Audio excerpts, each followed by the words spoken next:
Kompas yang kami lanjutkan, saudara. Hari ini merupakan hari terakhir kampanye Pilkada 2024 dan besok sudah memasuki masa tenang.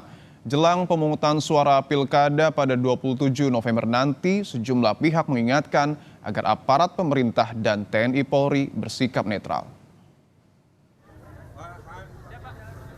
Tahapan kampanye Pilkada 2024 berakhir pada 23 November ini. Setelah masa kampanye usai, ada tahapan masa tenang selama 3 hari sebelum dilakukan pemungutan suara pada 27 November mendatang. Jelang pemungutan suara, Presiden kelima RI yang juga Ketua Umum PDIP, Megawati Soekarnoputri, mengingatkan seluruh aparatur negara, mulai dari pejabat daerah hingga TNI dan Polri, untuk bersikap netral di Pilkada 2024. Megawati mengaku mendengar banyak laporan soal institusi negara yang tidak netral dalam pilkada serentak dengan mengiming-imingi sembako gratis ataupun uang. Pejabat kepala daerah, TNI, Polri, aparatur sipil negara, camat hingga kepala desa, saya serukan sebagai rakyat juga yang punya hak yang sama untuk bersikap netral dan tidak boleh berpihak.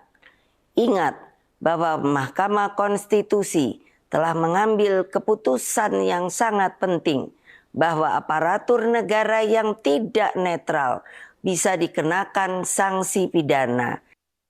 Wakil Menteri Dalam Negeri Bima Arya merespon pernyataan Megawati soal bansos yang dikaitkan dengan agenda politik. Bima Arya mengatakan Kementerian Dalam Negeri telah menunda penyaluran bansos jelang pilkada dan sepakat jika pemberian bansos tidak diboncengi agenda lain. Surat edaran itu, jadi perlu dipahami bahwa bansos ini ditunda, terutama yang bersumber dari APBD.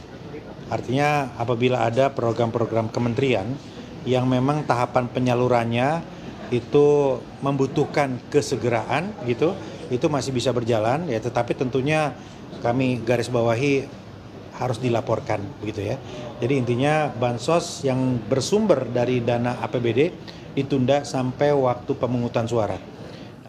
Sebelumnya, Wakil Presiden Gibran Rakabuming Raka juga mengingatkan agar penyelenggara pilkada, khususnya Bawaslu, menjaga netralitas di pilkada kali ini.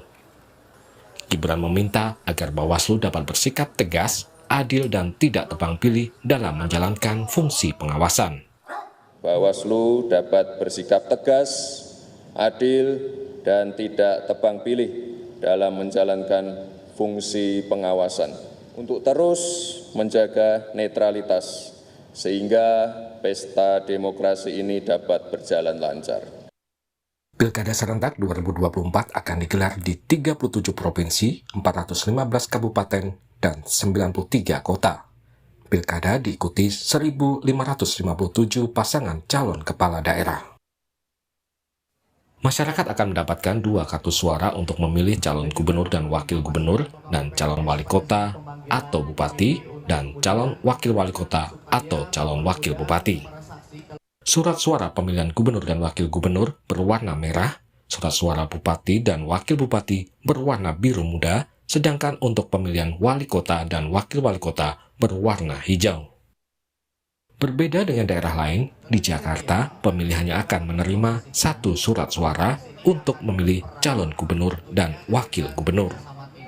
Tim Liputan, Kompas TV.